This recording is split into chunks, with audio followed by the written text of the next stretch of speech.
Greetings, Telchid, time and space. It's your host, My Shadow, and welcome back to the channel, and welcome back to some more of the Great Ace Attorney Chronicles. We're going to continue right where we last left off in the last live stream. We are getting closer and closer to the end of the Great Ace Attorney Part 1, so we are going to see just how far we can get for today, and then I will call it quits for the next live stream. So without further ado, let's get started right away with today's adventure, and see what's in store for us. Allons-y! The articles that Mr. McGilded has deposited in Windy Bank's pawnbrokery are intimately related to the trial of which was heard in this courtroom 2 months ago. Yes, and I remember this young lady being brought before me in that trial as well. That's right, my lord. Her testimony helped to establish the innocence of the defendant, Mr. McGilded. The omnibus case was intriguing, to say the least. And now here we are all again. The same players in that trial facing each other once more. A twist of fate, perhaps, my Nipponese friend. Allow me to recap the events of 2 months ago. An old brickmaker was stabbed to death in an omnibus running along London's winter streets. Apart from the victim, there was only one other person in the carriage, Mr. McGilded. Naturally, he was the prime suspect for the murder. But as the trial progressed, another possibility emerged, that the murder in fact took place above the defendant's head on the roof deck, with the body then being dropped through the skylight into the carriage below.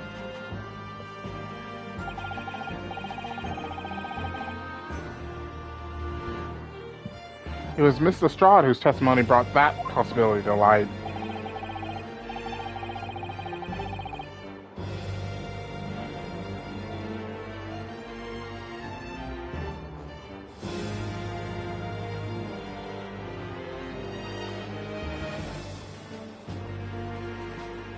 At the time of the incident, Miss Lestrade was concealed under a seat in the carriage, hoping to pick the pockets of unsuspecting passengers. Then, immediately after the trial, having been acquitted of the murder, Mr. McGilded died in this very courtroom, in the most extraordinary of circumstances. A mystery that remains unsolved even now, 2 months on, as indeed does the omnibus murder itself. Be that as it may, I recall neither the disc nor this small box being mentioned in the course of those proceedings. Miss Lestrade, would you tell the court now, please, what really happened in the omnibus 2 months ago, I mean? I don't know what you mean. I already said all of what I know. And what about everything you told us yesterday from inside your prison cell? Please, Miss Lestrade. This is extremely important. But remember, little girl, if it transpires that you willfully withheld information in a trial 2 months ago, the Home Office will seek to prosecute you for perjury. And naturally, you'll lose all credibility as a witness. Although, let's face facts, you have little credibility to lose. Ginny, don't listen to him. Please, you have to trust Runo now. Iris, we're on your side.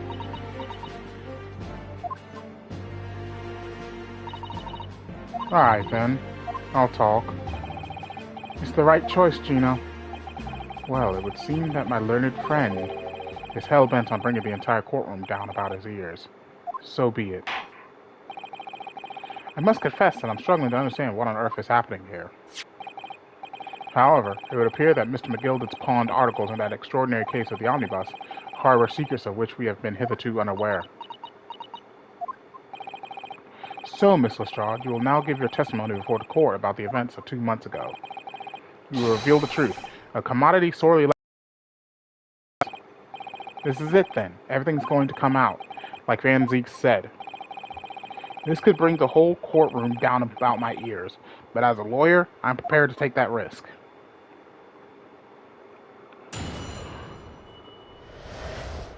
The real truth of the omnibus case. Truth is, that brickmaker cove was in the cabin of the omnibus the whole time. When the Irishman dragged me out from under the seat, I saw that disc on the floor. All of a sudden, I heard a scream from over my head, and that pair on the roof deck went off to call the slops. That's when McGilded slipped the driver some tin to do a run to the pawn shop roundabout. He threatened me not to snitch, not to say nothing to no one about what I'd seen or heard. Good grief, this is outrageous! What you just told the court bears almost no resemblance to your testimony 2 months ago. As you say, my lord.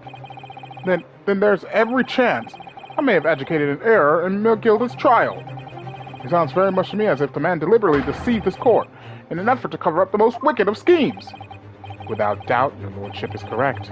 A great injustice was done in this courtroom 2 months ago. The actions of the accused in that trial, of this witness, and of my learned friend are entirely inexcusable. I don't believe it! The whole trial was a farce? It was all lies? That McGilda fellow was rotten to the core, just like that pickpocket. Don't forget that lawyer from the east. They were all in on it together. You're wrong, the lot of you. Mr. Naruto, the lawyer there, he didn't know nothing about it. Humbug! I don't think so. Are we really expected to believe that? He really stitched everyone up, didn't he? What an operation to get the man off scot-free! Unforgivable. Stop. The lies have to stop. Stop. Yes, the defense made a terrible error of judgment. I intend to take full responsibility and suffer whatever consequences are deemed appropriate. However, it's imperative that the court allows the witness to elaborate on her testimony, because the true significance of McGilda's pawned articles must be brought to light. Very well, my learned student friend. Given the depths of calamity you have just plunged yourself into, this may well be worth hearing. Words fail me. The situation is utterly deplorable. Mr. Naruto! Yes, my lord. I will decide upon your fate following the conclusion of this trial. Of course, my lord. Blimey, Mr. Naruto. Now, counsel, proceed with the cross-examination.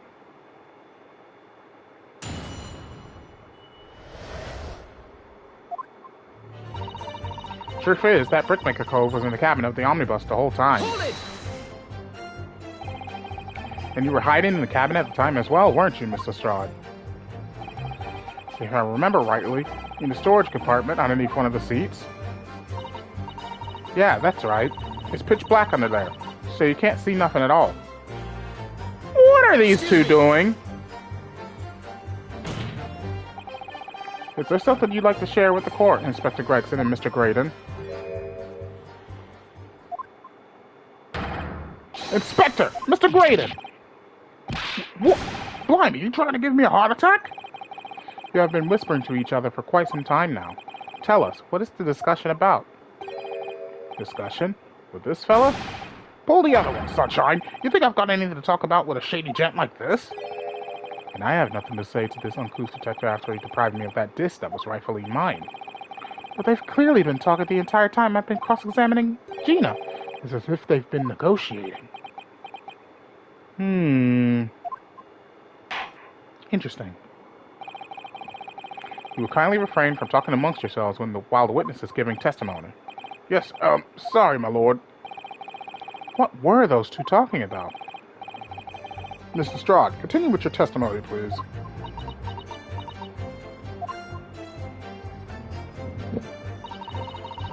When the Irishman dragged me out from under the seat, I saw that disc on the floor. What's the disc you saw? This disc? Yeah, I reckon it probably was. It was right next to the cove lying on the floor. Would this disc have belonged to the victim, perhaps? I don't know, but McGilda picked it up pretty smartish. And then he sat the cove with the knife in his belly up on the seat. What did he say to you at that time? He told me not to say a word about what I'd seen or heard to no one. About the disc and all. I was dead scared. The way he was looking at me, I thought, if I didn't go along with it, I'd get stuck with that knife too. Then he started asking me a load of questions, like what my name was and where I lived and that. He asked me about being a diver too. But after a while, what had happened in the carriage was noticed. Yeah, that's right. First there was a kind of rapping noise.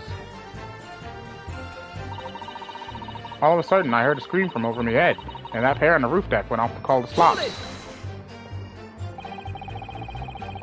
There were two gentlemen occupying the seats in the roof deck, I believe. That's right. They must have looked down through the skylight and noticed the cove with the knife in his guts. When they screamed, the driver pulled up the horses, and McGilda got me out of sight. Out of sight? Where? Back under the seat where I started off. Once the carriage came to an halt, the two crows from the roof ran off to fetch the slops. If they immediately left to fetch the police, it would appear they were entirely unrelated to the incident. So that left McGilded, the driver, and you still at the scene. Yeah, only the driver didn't know I was there because I was under the seat. I heard the cabin door open and a voice from outside. The driver, yes. He also testified in the trial, I believe. A fellow who went by the name of Beppo, if memory serves. What did McGilded and the driver say to each other? I don't know what happened, and stuff like that mainly. That's when McGilded slipped the driver some tin to do a run to the pawn shop roundabout. Oh, shit! I meant to press on that. Hold it! That pawn shop obviously being Windybank's on Baker Street. Just a moment, counsel. Do you mean to tell me that the driver gave false testimony in that trial as well? Perhaps the excursion to the pawnbroker slipped his mind when he was in the stand. Indeed, Lord Van Zeeks. The gilder took off his coat and gave it to the driver. He folded it up, all careful-like, before handing it over. When I saw him do that, I remember thinking, that coat and what's in it has got to be worth a few bob. Yes, Gina was sure that this must be worth more than Mr. Windybank was suggesting, wasn't she? I remember her quibbling with him over the price that afternoon at the pawnbroker. The driver looked pretty happy when McGilda flashed some brass in his face. He went running off at a lick. Then the bog trotter called to me and told me to come out for the drag's cabin. He threatened me not to snitch, and to say nothing to no one about what I had seen or heard. Threatened you how exactly? Told me I'd only be able to scarp her if I did exactly what he said. Which included giving false testimony in court 2 months ago? Yeah, that's it. And there was one other thing he said. Which was? He told me I'd have to hang on to the ticket from the pawn shop, and make sure not to lose it. The ticket? Well, I never! Said that if he didn't show up to get the ticket off me before 2 months passed, I had to go to the pawn shop and pay the money to keep it in lug, to stop it being forfeited. He left me with some brass to pay for it. But really? Why on earth would Mr. McGilded have done such a thing? Depositing his overcoat with a pawnbroker before the arrival of the police, it makes no sense at all. There would seem to be only one logical explanation, my lord. What McGilded had the driver deposit at Windybank's was something he didn't want the police to see.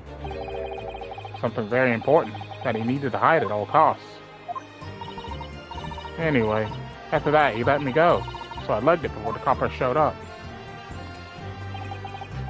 Well done, Gina. It can't have been easy to tell the truth like that. Ginny's really putting her faith in you, Bruno. Yes, and to thank her, she'll have to face a charge of perjury once this trial's over. I need to use the time we have now to get as much information out of her as possible. It's time to really go for it. Press her on every statement.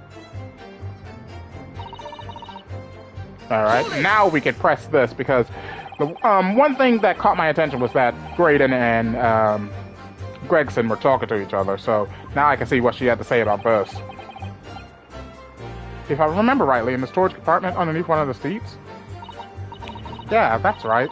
It's pitch black under there, so you can't see nothing at all. Now, in your testimony 2 months ago, I feel certain that you claimed Mr. McGilda was the sole passenger, did you not? False testimony, my lord.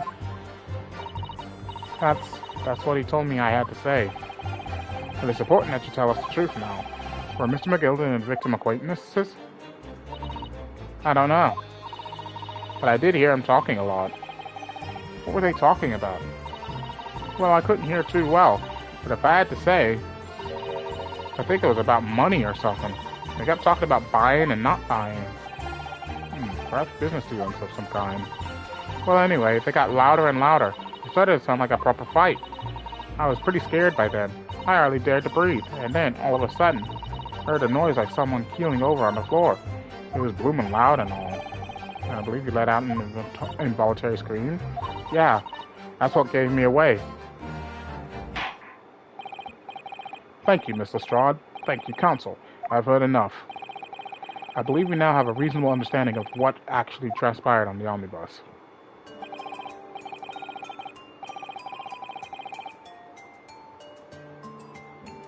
It would appear on that night 2 months ago, a negotiation was taking place on the omnibus. A negotiation concerning this disc. However, matters did not run smoothly.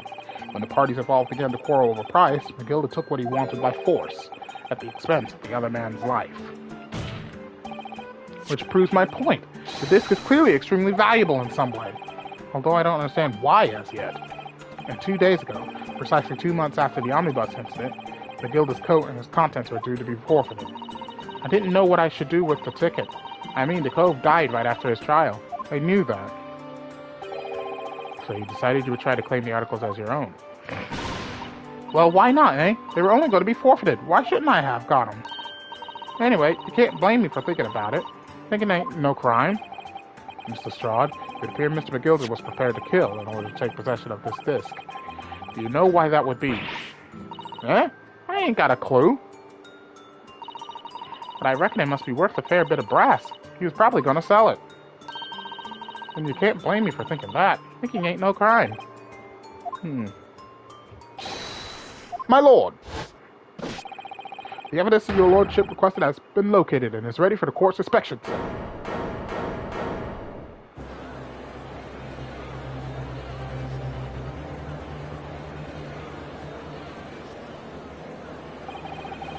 A mysterious little box, deposited by Magilda 2 months ago. There's no doubt in my mind that it's a key piece of this far-reaching puzzle.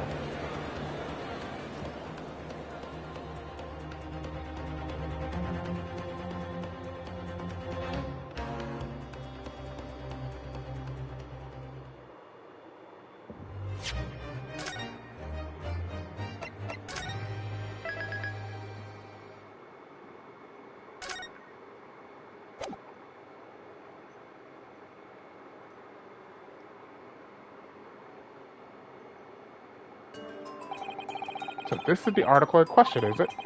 A small box deposited with the pawnbroker by Mr. Magilda 2 months ago. And on the night of Mr. Windybank's murder, the only item on the shelves that was touched by whoever broke into the shop. Quick, quick, let's open it and see what's inside.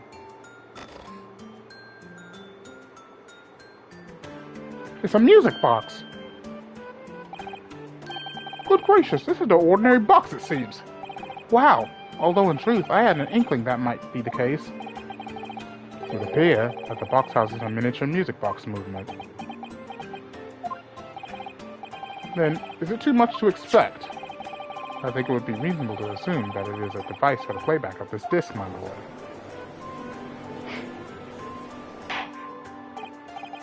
So, here we have the means to play back Mr. Magilda's disc, deposited at Windybank's at much the same time. Not strictly correct, my lord. It is not Magilda's disc. It was the disc of his victim in the omnibus. But why, for heaven's sake? Are we to understand that the brickmaker was trying to sell this music box disc to Mr. Magilda?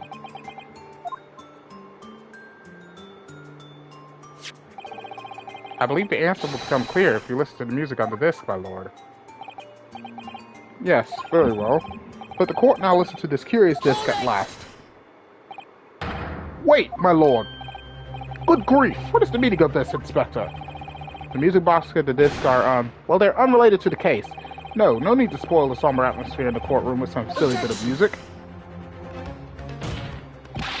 This disc may very well have motivated the culprit in this case to commit murder. Clearly, there's every chance that it's fundamentally important to understanding what happened. The prosecution has no objection. But no! That piece of evidence is police property now. You can't... Clearly, Scotland Yard has a vested interest here. It is policy of this prosecutor to leave no avenues unexplored. And have no jurisdiction here to prevent that from happening. No further delays, please. Place the disc!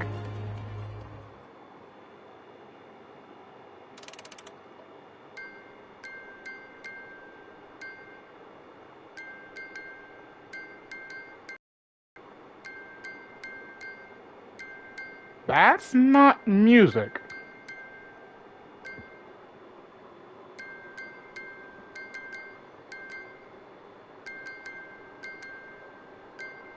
That kind of sounds like Morse code. Oh. What on earth? That's certainly not what I would call music. No. It's just the same note playing over and over again in an irregular sequence. Why are you laughing? Mr. Graydon.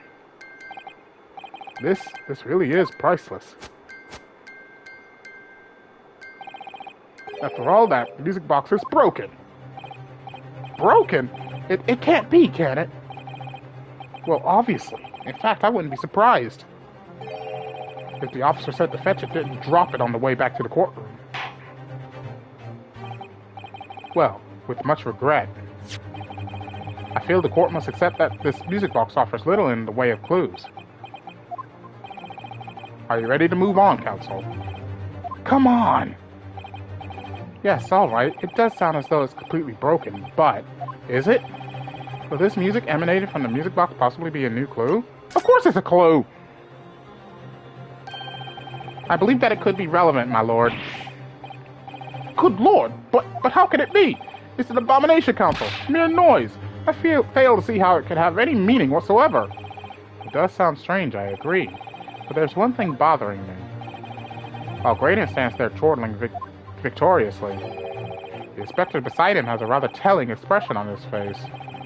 It's as if Gregson recognizes the sound, as if he's familiar with it somehow. And that's making him appear extremely on edge. If that's the stance of the defense, my Nipponese friend, answer me this. Oh!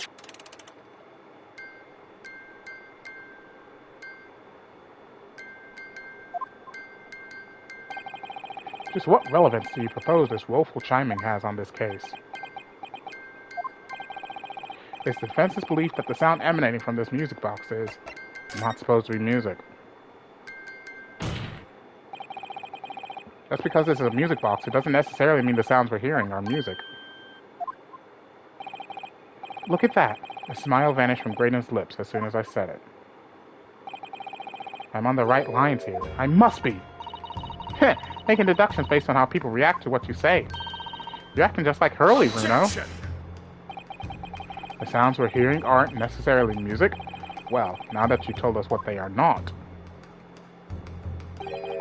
I'm sure the court would like to hear what they are. Do enlighten us, my Nipponese friend. Well, surely you have an idea in mind, because if not, it will be the death of your ill-formed argument. Exactly. The music box is clearly broken. Refusing to accept that fact is pure foolishness. They've got me. I don't know what the answer is. Yet. Bruno. I've just examined the music box very thoroughly. And I'm fairly certain that it's not broken at all. Really? Really? The way it's been made, it can only produce a single note anyway. Thank you, Iris.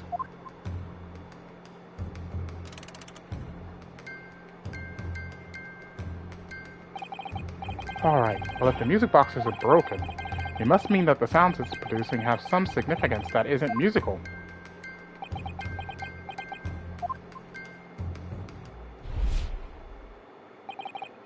Ah! Could it be? Is that what these sounds are? Something just struck me, Bruno. I feel like recently, in the past few hours even, I've heard another sound very much like the one this music box makes. Yes, it's a familiar sound. Actually, Iris, I was just thinking exactly the same thing.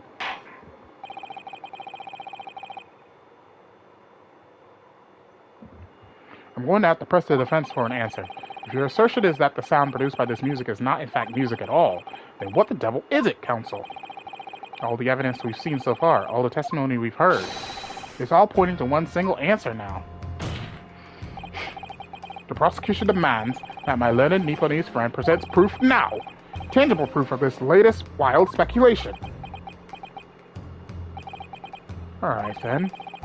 This could be the best chance I'm going to get to fight back at this trial. And if I'm right, it's going to join all the dots together. The evidence that explains the true nature of the sounds on this music box is...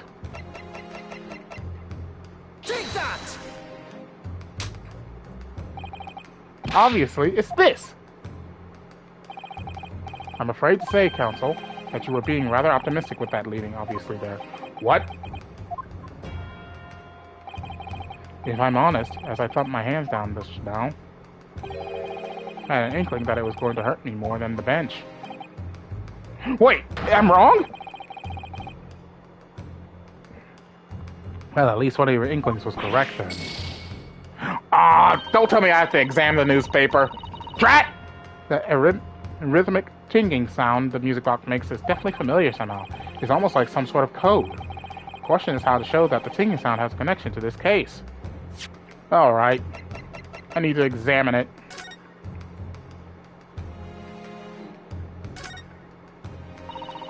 There's a sensational story lower down the front page as well. Look.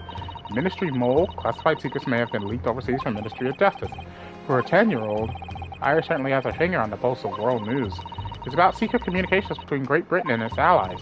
Apparently they're being intercepted by hostile nations. Communications are being intercepted? But how would somebody be doing that? That's the question, isn't it? I've come up with 3 different possible methods so far. Are you looking for a new career, Runo? No, of course not. I wonder.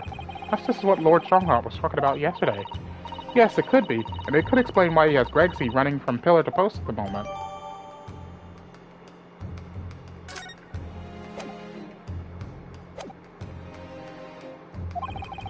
Perhaps I should have a good look through all the evidence in the court record again. I'm going to have a good look through the court record again too, I think. The evidence that explains the true nature of the sounds on this music box disc is... Let's try this again! The newspaper! Today's paper council. The headline is Pawnbroker Perishes in Pick Purse Plunder. Highly supportive of your cause. Ah, no, my lord. I was hoping you'd look a little further down the page. Further down? Ministry mole. Classified secrets may have been leaked overseas from Ministry of Justice. Yes, this is a very serious matter being investigated at the highest level, I understand. I have heard that international transmissions along supposedly secure lines are somehow being intercepted and leaked to various other countries. And presumably, those transmissions are in the form of wired telegrams? Of course. Juror number 5, your input, please. Stop. Oh, me, sir? What does it matter? You told the court before that you worked at the same communication station as Mr. Graydon, did you not? Yes, that's correct. At a particular station where you work deals with government communications and newspaper reports. Oh, yes. We're not your run-of-the-mill communication station at all. Our work is extremely important. Then tell me, is this not a very familiar sound? Hmm?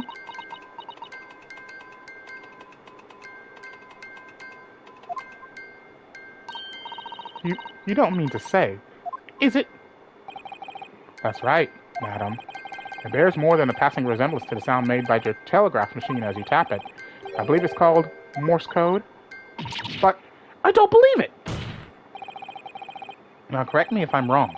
When it comes to leaking telegrams from government departments, there could be nobody more perfectly placed than a highly skilled communications officer. Are you suggesting that the music box disc contains stolen government secrets in Morse code?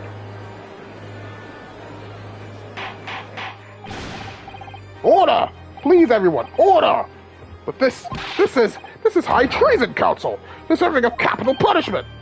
Too much new vocabulary. What is this treason? And what is capital punishment? The sorts of words I'd half expect you to know. For a sovereign government's confidential information, hostile nations would surely pay almost any price. Yes, and on that night 2 months ago, that was the very negotiation that was taking place inside the omnibus. But in the end, the guild had perished, and the all-important disc lay unclaimed in the pawnbrokery. My blood!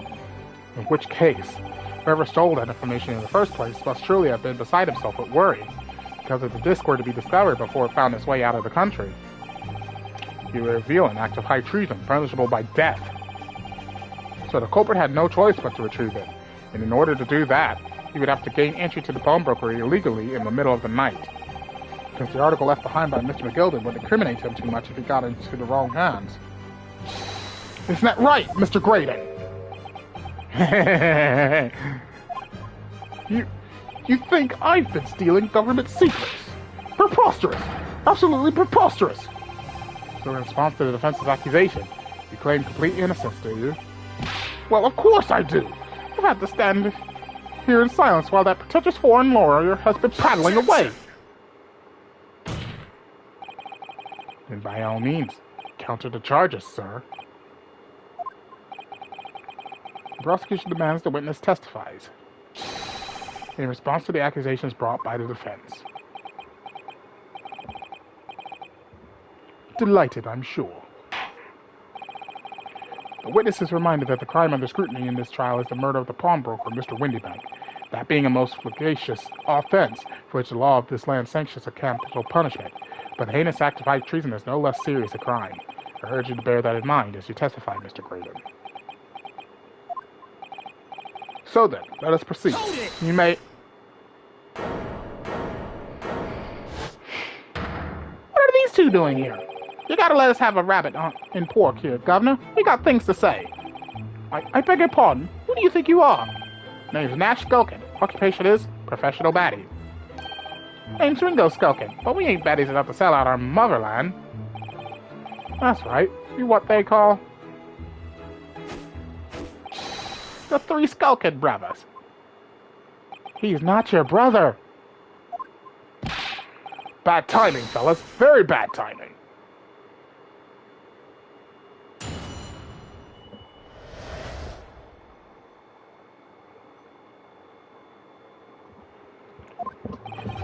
A mere communications officer couldn't possibly steal confidential government information.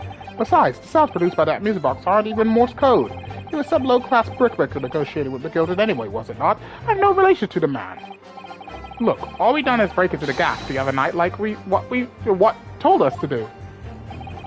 If we known there was dodgy government secrets involved, we wouldn't have touched it.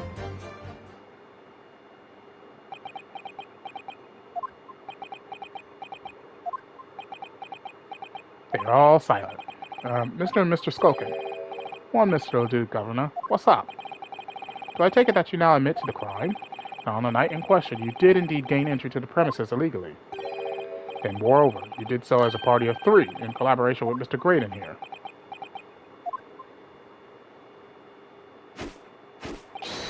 We did, Gov. We did!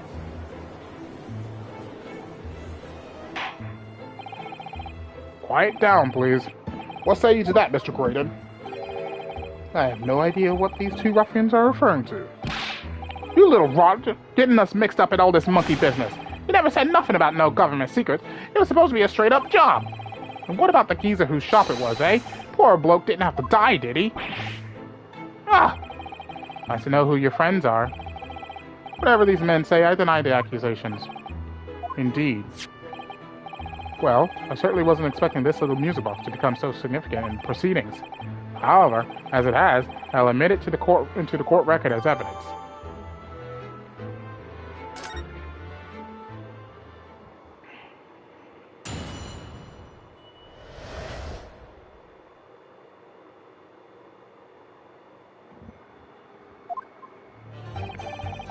A mere communications officer couldn't possibly steal confidential government information. So is this newspaper headline accurate? Government communications are being intercepted. How could I possibly know? What do you mean by that? Any important government communications are handled by high-level officers, by specialists. General members of staff at the station where I work would never be entrusted with sensitive information. Oh no, stop. Must say something, stop. Let me guess. Juror number 5. We regular communication station officers aren't as lowly as you're being led to believe. A team of us are responsible for setting up and testing the telegraphs used by the ministry. And Mr. Graydon is the team leader. That's fascinating. Ha! Graydon is a highly skilled operator. Stop. Currently in presence of idol. Stop. So you had access to the equipment used for these confidential communications, Mr. Graydon. Well, what of it? The transmissions are always made behind closed doors, so they can't be heard. And in any case, all messages are sent in cipher. Normal employees couldn't possibly understand them. Oh no, stop. Must say something, stop. Mr. Graydon regularly attends meetings with ministry technicians and the ministry communications team. He assists them in ensuring that there are no errors in important international communications. And he's received the top prize at the cipher cracking convention 5 years in a row now. That's fascinating. Dude, you're getting your bubble busted. Graydon is highly skilled operator. Stop. Currently in presence of idol. Stop. Well, your idol would appreciate it if you'd keep your mouth shut. You should really pick your idols more carefully. I tell you, this lawyer's accusations are completely unfounded.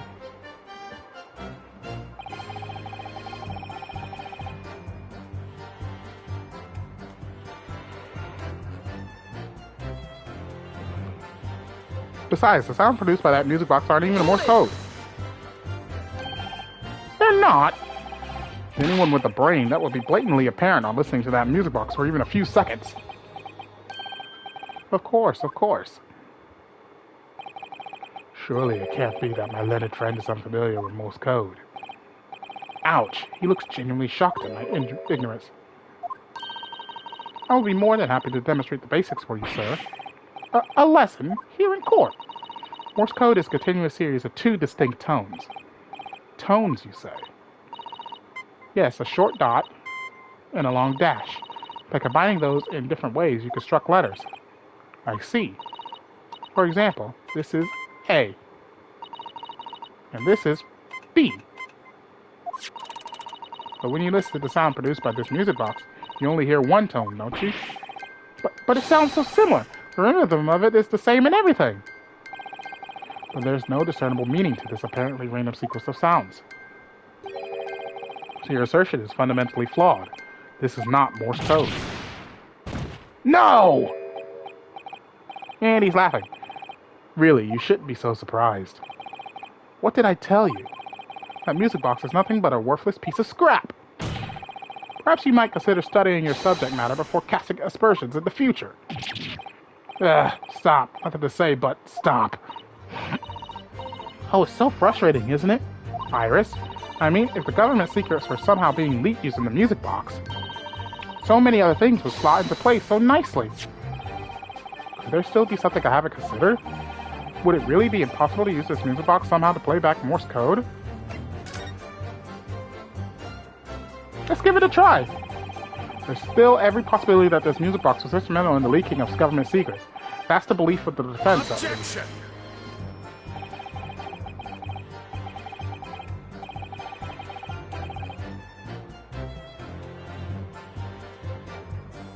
Does it please you in some way, my news friend, to repeat the same line of argument and ad infinitum?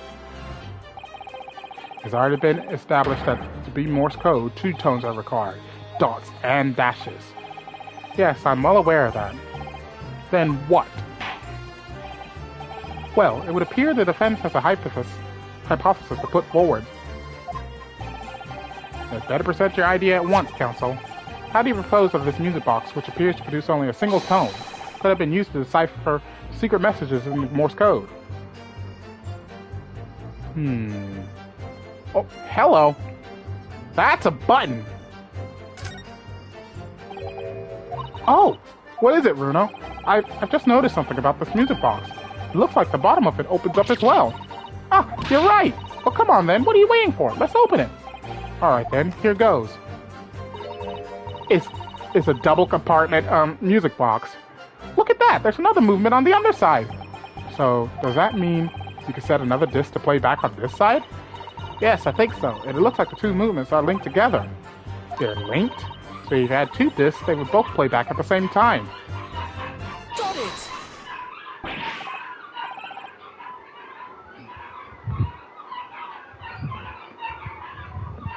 Good gracious, what am I looking at here? Another movement on the other side of the music box. What? It appears, my lord, that the two movements are linked together. In other words, you can put two discs in this music box, and the sounds of both will play back at the same time. Heavens! As the court has heard, Morse code comprises of two tones, a short dot and a long dash. With a second disc in place, this music box could be used to generate Morse code and convey a message.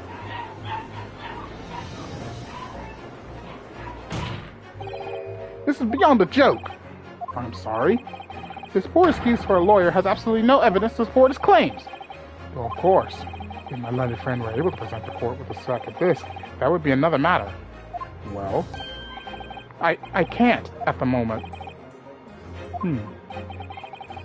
May I remind the court, and as the witness has pointed out, he was not the one in the omnibus when McGilda 2 months ago struck a deal over the disc or discs.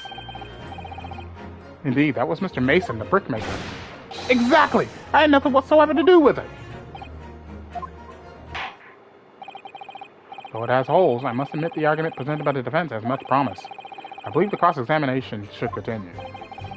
The link between Graydon and the victim of the omnibus case must be there somewhere, but I haven't found it yet. Oh dear, looks like you need to give your argument more strength, Bruno. Reiterate your testimony, if you please, Mr. Graydon. I must, though I maintain exactly what I did at the start of this pointless cross-examination.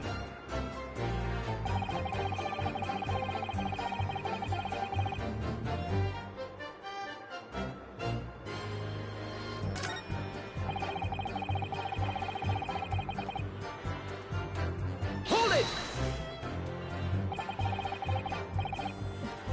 Mr. Graydon told you to do, you mean?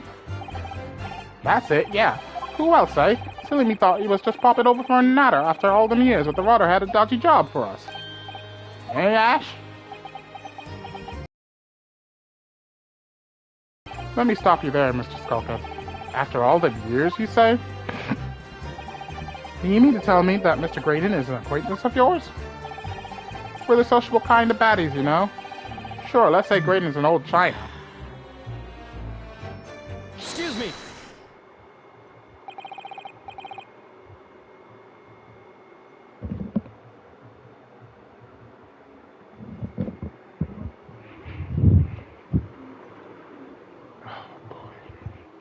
Is something wrong, Mr. Skulkin?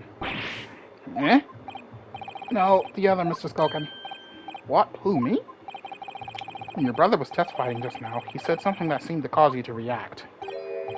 Oh, I was just remembering the old days, that's all. We used to have a right old laugh together way back when. Together? With Mr. Graydon, you mean? Yeah, with Ash. I mean, you look at him now in his fancy whistle and flute, and you wouldn't add him even. But when he was younger, he was from the poor part of town, just like us.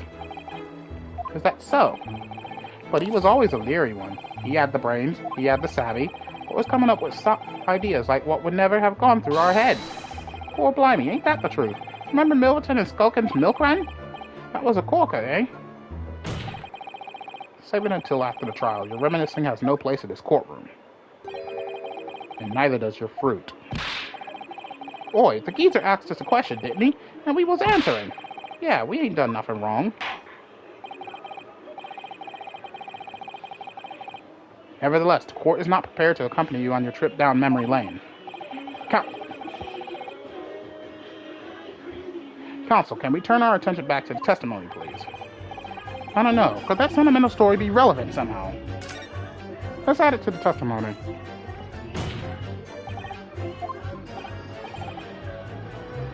Yes, Counsel. The brother's last sentimental statement could hold vital information related to this case. Very well, Counsel. I'll permit the brothers to supplement their testimony with that detail. Briefly, I hesitate. Say no more. A skulkin's never skulkin'.